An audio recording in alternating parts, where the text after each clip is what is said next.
Welcome, ladies and gentlemen, to today's practical, which is called a precipitation reaction.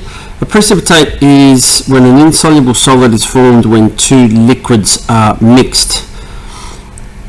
Now, if you're in Mr. Singh's class or Mr. Johnson's class, you'll find the assessment sheet located in the library section of the Connect program. What I'm going to do today is I'm going to show you what we did by mixing a couple of the chemicals. I'm then going to explain the procedure and then show a set of results. So what we have here is we're starting off with two of our liquids. We have cobalt chloride there and sodium carbonate here. So the first thing we're going to do is to put them into the depression tile. So you see here it's a slightly pink liquid, which is the cobalt chloride, and then I'm going to add some sodium carbonate to that. Now you'll notice first of all that it goes slightly more purple in colour.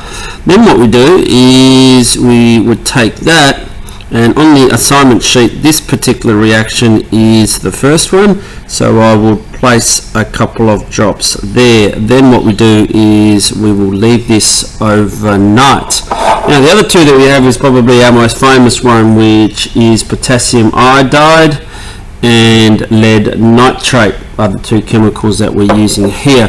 Both are colourless liquids. So again, place a couple of drops into the depression tile there. Then add a couple of drops of the potassium iodide.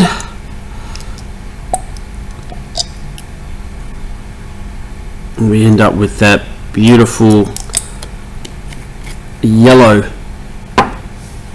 liquid and solid. Now what we then do is, as per usual, we take out a drop and that goes under the number 6 because that is the number 6.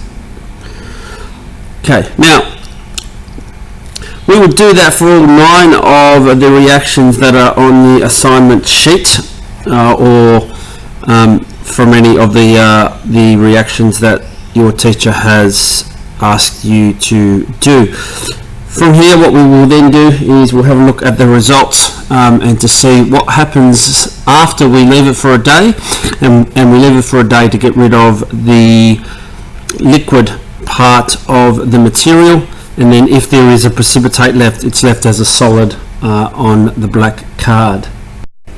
Okay, so I'll take away the one that we would have left to dry. So here's an example of one that was done in a past year. So you can see here that we have a little bit of a substance left there with number 1.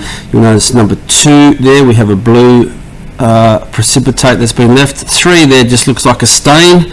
You'll notice 4 is actually really hard to see. You can hardly see any part of it at all. Number 5 has left a white solid there. 6 is our yellow solid, which is our potassium iodide and lead nitrate.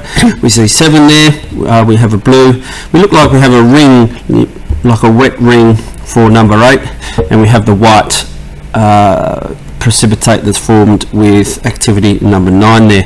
Now in the worksheet and the assessment sheet, you'll need to work out, number 1, what those particular precipitates are, and then if they are soluble or not, and we work that out by, at the bottom of the sheet here you have the solubility rules, and the solubility rules tell you which new substance you've made in the chemical reaction, whether that is soluble or insoluble. If it's insoluble, then that is the precipitate that has been formed.